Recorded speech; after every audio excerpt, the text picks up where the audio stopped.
Do programa Diálogo Cósmico. Namastê, pessoal da TV São Tomé das Letras, pessoal que me ouve pela YouTube, todos namastê a todos, uma boa noite, ou um bom dia, no caso do programa da noite. E é um sempre prazer estar aqui com vocês, né? Escolhendo um tema e atendendo muitas vezes a temas solicitados por pessoas, né? Hoje, no caso, eu vou atender uma coisa que, na verdade, para mim, sai um pouco da minha alçada, mas que eu vou manter porque, entendeu? Assim, as pessoas pediram tanto que eu tive que obrigado a me manifestar, que é um assunto que eu não curto muito, que é profecias, né? Particularmente as profecias da Baba Vanga. A Baba Vanga, que era búlgara, que nasceu em 1911, faleceu em 96. Essa Baba Vanga que chegou a ser protegida pelo Estado, ela recebeu secretárias, ela foi reconhecida, né, como profetisa, né? O pessoal do leste europeu tem essa coisa meio mística mesmo, a ponto dela ter recebido secretárias, ela e um número de 50 pessoas por dia no máximo para atender, quer dizer, lá no comunismo lá da Bulgária tinha uma regulação de como que ela poderia trabalhar, né? E a Baba Vanga, né, ela era cega, com 12 anos de idade, teve uma tempestade de vento, e ela caiu de cara na areia e os olhos foram rasgados pela areia, né? Então ela era completamente cega. E então ela vivia só no mundo interior dela, tendo visões e talvez pelo fato dela ser cega, ela era muito interiorizada. Então ela não tinha assim, ela vivia praticamente para falar aquelas coisas. Algumas pessoas me perguntam assim, profecia funciona, profecia não funciona. Eu falo para vocês o seguinte, eu jogo tarô, né? Eu sei ler tarô. O tarô, ele funciona, entendeu? Na maior parte das vezes, né? Quando eu, por exemplo, perguntei sobre a Dilma e o Aécio no ano passado, deu uma resposta engraçada. Para Dilma, para o Aécio deu assim, derrota com alegria. E para Dilma deu assim, vitória com tristeza. Não entendi aquilo na época. Então você foi falando para as pessoas que a Dilma ia se perder, né? Foi a minha interpretação errada da coisa. E aí a Dilma ganhou, né?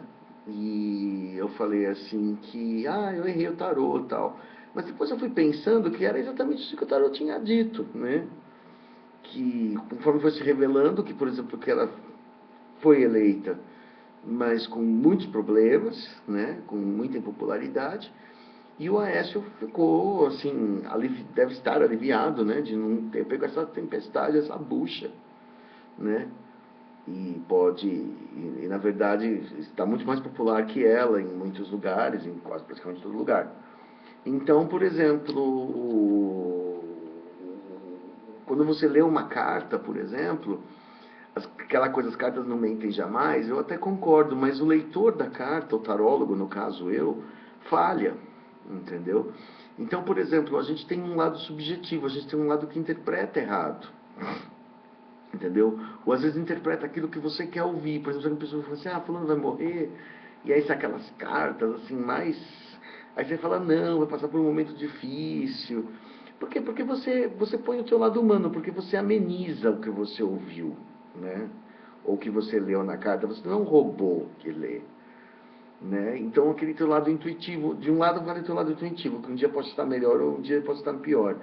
E do outro lado, eu não consigo também no meu tarô, por exemplo, às vezes entender certas configurações, que nem aquela da vitória triste da Dilma. O que era a vitória triste? Por que tinha lá a vitória, né? Tinha lá, vamos supor, o sol, né, do tarô, e depois tinha cartas assim, tipo 10 de espadas, lágrimas, né? Entendi isso daí. Depois aparecia de novo isso daí, né? Entendeu? Então, por exemplo, parecia, vamos supor, para o Aécio aparecia, sei lá, quem entende de tarô sabe como é que é, a torre ou a morte, quer dizer, não dar certo, né? Mas depois aparecia, assim, 10 de copas, aparecia estrela, né? Cartas positivas. Eu falava assim, mas tá... Que na verdade nenhum dos dois ganhou, né? Quer dizer, ela ganhou ela ganhou, mas não ficou bem, e ele também perdeu, mas não ficou tão ruim. Então, na verdade, quem ganhou ali, né? Bom, aí falando da Baba Vanga, então, por exemplo, o que eu quero dizer é o seguinte, por exemplo, tem algumas teorias, algumas profecias da Baba Vanga que são fantásticas, né? A Baba Vanga, ela começou, o pai dela descobriu que ela era paranormal quando ela começou a perceber, ela achava os carneiros, né, que se perdiam.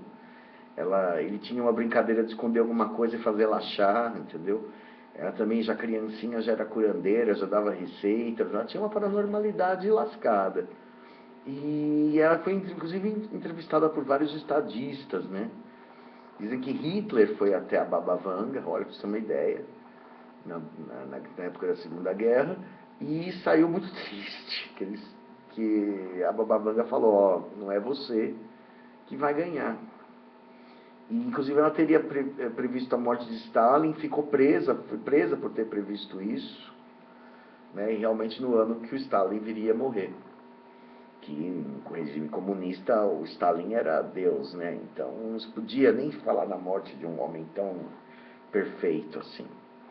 E a Baba Vanga, ela faz várias profecias. Algumas profecias, como ela faleceu em 96, né? As profecias que estão dentro do tempo de vida dela, a profecia com relação a Hitler, a profecia dela com relação a Stalin, a coisas que aconteceram no futuro próximo, perto da morte dela, são bem precisas, mas algumas coisas que vão indo para um futuro mais distante, no meu entender, são bem malucas, são bem estranhas, entendeu? Então eu vou mostrar como eu entendo isso, né? Por exemplo, está aqui. O mundo está à beira de um desastre, milhões de pessoas vão morrer e você profetizará. Não tenha medo, diria o que deve falar. Estava se referindo à Segunda Guerra Mundial, né? Assim foi, né? Só que aí acontece assim, na virada do século, entre 99 e 2000, Kursk será coberta de água e o mundo inteiro chorará sobre ele. Isso ela disse em 80. E realmente teve aquela história do submarino em Kursk, que morreram os marujos lá embaixo, né? Então isso foi considerado uma profecia cumprida, que se cumpriu. Outra que ela fez que também horror. Os irmãos americanos vão cair depois de serem atacados pelos pássaros de aço. Os lobos uivando sobre um arbusto, em inglês bush, né? Que George Bush é George Arbusto, né? Os lobos uivando sobre bush. E o sangue inocente será derramado e ela disse isso em 89 com relação ao ano 2000, as Torres Gêmeas, né? Então ela previu dois grandes eventos com uma coisa bem, pássaros de aço são os aviões. Então, por exemplo, ela ficou bem perto, ela foi profetiza mesmo, né? E aí, por exemplo, aconteceu como previsto, as torres do World Trade Center de Nova York. Eu peguei aqui do site alemdaimaginação.com, tá? Alemdaimaginação, sem cedilha, sem acento.com. Aconteceu como previsto, elas entraram em colapso em 11 de setembro, e elas ficaram chamadas como torres gêmeas, torres irmãs, e os pássaros de aço que colidiram contra as torres, né? Aquela explosão horrorosa. Depois ela teve algumas outras que ela errou assim feiamente, né? 2010, início da Terceira Guerra Mundial. Começará em novembro de 2010 e terminará em outubro de 2014. Não houve, já estamos em 2015. Terá início como uma guerra comum, depois desarmamentos nucleares e armas químicas. Não aconteceu nessa gravidade que ela colocou. A Terceira Guerra pode ser começada obscuramente, não ser taxada como Terceira Guerra. As caras querem salvar, mas assim, tudo bem, tem o Estado Islâmico, tem os conflitos de Israel e tudo mais, mas não chega a um grau de conflito mundial, pelo menos que eu entendo, né? Disparos de bombas atômicas múltiplos, ataques aéreos a grandes cidades, né? Que para mim é meu conceito de guerra mundial. A Segunda Guerra Mundial afetou muito mais a sociedade do que os conflitos locais, né? 2011, como resultado de precipitação radioativa, né, porque teria tido essa guerra nuclear, No hemisfério norte não permanecerão animais e plantas, e os muçulmanos começarão uma guerra química. Também não aconteceu, embora exista uma tensão muito grande entre muçulmanos e europeus, no momento que pode chegar uma guerra. Então, assim, ela não errou muito, mas ela também não acertou, né? Então, eu diria assim. Por quê? Porque eu que jogo tarô, eu sei o seguinte, por exemplo, se eu perguntar assim pra você, se você me perguntar assim, onde eu vou estar daqui 20 anos, a carta não responde nada. Por quê? Por que eu acredito nisso? Porque o futuro, ele pertence a uma conjunção de karmas, de situações, né? A gente chama no budismo isso de sankara. Sankara são as conjunções dos pensamentos, dos atos, das falas, de tudo que cerca, né, a gente. Por exemplo, a gente pode interferir no futuro com pensamento, a gente pode interferir no futuro com palavras, a gente pode interferir no futuro com atos, a gente pode mudar o nosso modo de agir. Então o universo é feito de Sankara. Não é Samsara, tá? As pessoas confundem algumas pessoas. Samsara com Sankara. Sankara é uma palavra indiana que significa formado. Vamos dizer assim, como se fossem misturas, né? As misturas dos atos das pessoas, das falas e tal. Então os Sankaras, uma pessoa sensitiva, uma médium como a vovó, né? Vovó Vanga. A Baba Vanga pode sentir algumas configurações do momento, mas as configurações mudam. Quanto mais o tempo passa, maior a margem de erro. Quem joga tarô sabe disso. Por exemplo, se eu falar assim para você assim, como vai ser seu dia amanhã? Provavelmente eu vou acertar. Mas você fala assim, vai ter uma coisa desagradável vai te acontecer amanhã. Não sei, uma briga tal. Não vai acontecer. Agora você fala assim, o que vai acontecer com você daqui 15 anos? O futuro a Deus pertence. Aí realmente o futuro a Deus pertence. Eu não acredito naquela ideia muçulmana de que tudo está escrito no livro da vida. Eu realmente acredito que as coisas vão mudando conforme as nossas mentes constroem o futuro. Existe o fator quântico. Existe o direito nosso de mudar o futuro, né? Então, por exemplo, a Baba Vanga, conforme você vai vendo as previsões dela para um futuro mais distante, vai ficando cada vez mais esquisito e cada vez mais difícil de acreditar. Quer ver? Eu vou só para ler algumas, não vou ler todas porque tem uma senha aqui, né? Por exemplo, 2018, a China se torna a nova potência mundial. Pode acontecer? Pode acontecer. A Europa estará vazia. 2018, 2023, a órbita da Terra será alterada.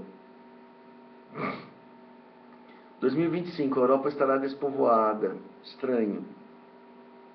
Por quê?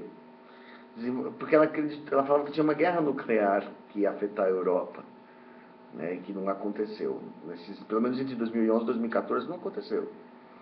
Desenvolvimento de uma nova fonte de energia, termonuclear. A fome lentamente deixará de ser um problema. Uma nave pilotada para Vênus em 2028. Tudo bem, isso já fica bem. 2033, o gelo derrete.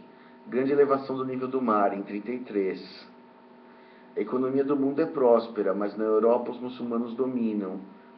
Pode acontecer. Pode acontecer até não é preciso ser a Baba Vanga. Até você pode supor isso pela base, né, no crescimento da porcentagem de muçulmanos. Isso é uma ameaça para a integridade cultural da Europa. Os europeus estão muito preocupados com isso. Eles não querem ser governados por um governo muçulmano. Qualquer órgão poderá ser produzido em massa. Troca de órgãos tornar-se-á a forma preferida de tratamento. E isso eu acredito, pelas células-tronco, né? Isso seria no ano 2046, né? Outra da Baba Vanga. Durante o ataque a Roma, que estaria sob o controle de muçulmanos em 2066, né? Daqui 50 anos, os Estados Unidos usariam uma nova arma de mudança climática congelando a cidade, né, para se livrar dos muçulmanos. Teria uma guerra entre o Ocidente e os muçulmanos. E em 2076 o comunismo domina, né? A gente pensava que o comunismo tinha morrido com a glasnost, né? Mas agora a gente vê da maneira como os países latino-americanos foram tomados todos por governos de esquerda, né, que parece que estavam simplesmente quietos, estrategicamente esperando uma volta, né. Então, assim, eu, por exemplo, há 10 anos atrás, eu diria que o comunismo morreu, né, falhou na Rússia, teve a glasnost e acabou. Mas agora, vendo o que está acontecendo no Brasil, Venezuela, tudo mais, em Cuba e tudo mais, você vê que aquilo parece que está meio que tentando se rearticular, né? Então, ela, segundo a Baba Vanga, eles vão conseguir, né? 2084, restauração da natureza. 2088, uma nova doença surge, o velho envelhecimento rápido. Como doença, já existe essa doença do envelhecimento, mas não é, ela é uma condição rara, né? E depois a cura seria encontrada 9 anos depois, em 2097, já quase no século 22. Aí em 2100, né, entrando no século 22, um sol artificial criado pelo homem iluminaria o lado escuro da Terra. Diz alguns extraterrestres que fazem isso daí nos seus planetas, põem espelhos refletores para iluminar o lado escuro que está na noite. Né, o que é uma pena, porque às vezes você não vai ter mais noite, você vai ter sempre dia. Né? E eu, que, por exemplo, não sou nada diurno, eu detestaria que acontecesse isso. As pessoas se tornarão robôs em 2111. Até que ponto, né? Guerra entre pequenas nações, com grandes que não intervêm, em 2123. Aí faz pouco sentido, porque guerras entre pequenas nações existem sempre, né? Se eu fosse dizer guerras em pequenas nações em 2123, me parece uma profecia muito vaga, como dizer assim, vai chover em algum lugar do mundo amanhã, vai nevar em algum lugar do mundo amanhã, vai fazer sol em algum lugar do mundo amanhã. Aí não é previsão, né? Na Hungria, sinais do espaço serão recebidos em 2125. Colônias do fundo do mar em 2130 e animais se tornarão meio humanos em 2164. Né? Quer dizer, seria a capacidade de hibridizar animais com humanos para eles ficarem... Seria permitido nessa época fazer isso, né? E em 2167, 200 anos depois de eu ter nascido, né? Porque eu nasci em 1967, ou seja, 2167, quando eu tivesse 200 anos de idade, já morto há muito tempo, surgiria uma nova religião. Isso é muito interessante. 2170 haverá uma grande seca, né? Em 2221, na busca de vida alienígena, os seres humanos se envolvem em algo muito terrível. Nave traz para a Terra uma doença terrível em 2256. Quer dizer, começa a ficar muito vago, né? E assim, a gente já não vai ter como confirmar isso daí. Depois, por exemplo, 2378, nova raça surgirá, né? 2480, dois sóis artificiais colidem e a Terra entra em crepúsculo. Guerra em Marte em 3005. Aí vira totalmente ficção científica. 4509, o homem finalmente chega ao nível de desenvolver contato direto com Deus. 4599, a humanidade se torna imortal.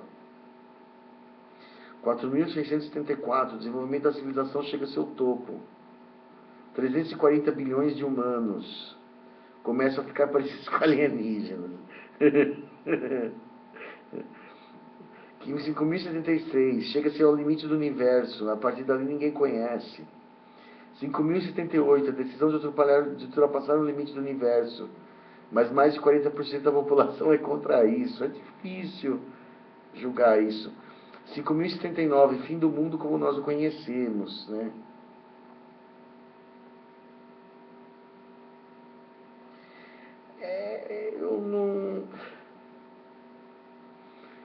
Eu não sei, por exemplo, como eu disse, por exemplo, o que eu acho disso, dessas teorias da Baba, dessas profecias da Baba Vanga, assim, eu acho legal, mas assim, eu acho também que, por exemplo, que num período tão distante do futuro, você pode dizer qualquer coisa. Não é o que vai acontecer no ano 2200, entendeu? puramente especulativo. Então, por isso que eu falo para vocês, assim, por exemplo, algumas coisas ela acertou bem, que foi aquela das Torres Gêmeas, do Hitler, porque ela também, entendeu, sendo sensitiva, existe uma coisa que a gente chama em inglês, em inglês a gente usa uma palavra alemã chamada Zeitgeist. Zeitgeist significa espírito da época. Então, por exemplo, no espírito da época, você pensa assim, sei lá, há 5 anos você imaginaria a Dilma sendo impeachmentada? Ou você imaginaria o, a impopularidade, a confusão que está tendo em Brasília no momento? Não. Parecia que estava tudo bem. Mas se você, por exemplo, em janeiro desse ano, se você previsse uma coisa assim, eu já ia falar assim, bom, mas você apenas tem conhecimento da situação. Né? Fala assim, ó, vai ficar pior, vai ficar grave, vai ficar confuso, né? Vai ficar difícil governar dessa forma. Né? Então, por exemplo, a gente tem uma coisa que é assim, por exemplo, se você está no meio da situação, você consegue enxergar um pouco mais à frente. Mas o futuro é nebuloso. Por exemplo, eu consigo numa neblina enxergar uma coisa a 3 metros de mim, mas eu não consigo enxergar o que está do outro lado da montanha. Né? Então, a mesma coisa que eu acho da Baba Vanga. Eu acho que assim, ela acertou o que era pertinente à época dela. Ela conseguia acertar, por exemplo, onde estava o carneiro, ela conseguia acertar que doença a pessoa tinha, porque ela podia pôr a mão na pessoa e sentir, mas ela não consegue dizer, por exemplo, o que vai acontecer no ano 5700. Entendeu? Isso aí eu acho que nem está escrito nas leis do universo. Algumas pessoas falam que o futuro já existe, já está escrito. Eu não acredito nisso. Senão não haveria sentido. Né? Eu acredito na espontaneidade do futuro. Eu acredito que o futuro é um eterno devir, que o futuro é sempre a chance de mudar alguma coisa. Se fosse simplesmente um script, como um filme, então o universo seria extremamente bobo, né? Você fala assim, poxa, tudo vai acontecer mesmo daquele jeito e pronto, né? Porque a gente tem o passado escrevendo os próximos capítulos, mas você não sabe quais são os últimos capítulos.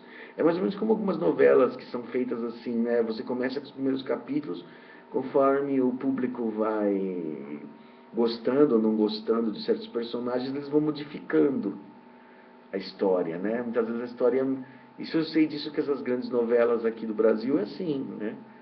Eles mudam conforme, esse ator não está agradando, vamos tirar um pouco a visibilidade dele, vamos por aquele outro que está se saindo melhor, está roubando a cena, né? Porque assim, não é uma coisa totalmente rígida, um script a ser seguido a qualquer custo. E eu acho que também o futuro do universo também não é esse script a qualquer custo, tá bom? Então essa é a minha opinião sobre a Baba Vanga e sobre a data limite do Chico Xavier, e sobre todas as profecias Nostradamus, entendeu? A gente não deve seguir a risca porque realmente o futuro a Deus pertence. Essa frase é, entendeu? Assim, você acha que as coisas vão acontecer de uma forma, mas acontecem de outra, não é? Que você nem imagina. Dá para você sentir uma coisa que está perto de acontecer, né? Uma coisa que vai acontecer esse mês, esses dias você já sente no ar. O vidente ele sente uma coisa que está prestes a acontecer, não mais uma coisa que está muito longe de acontecer, fica difícil. Tá bom, pessoal? Essa é a minha opinião para os que me perguntaram o que eu achava dessas profecias. Tá bom? Namastê, Chico Penteado, programa Diálogo Cósmico e obrigado.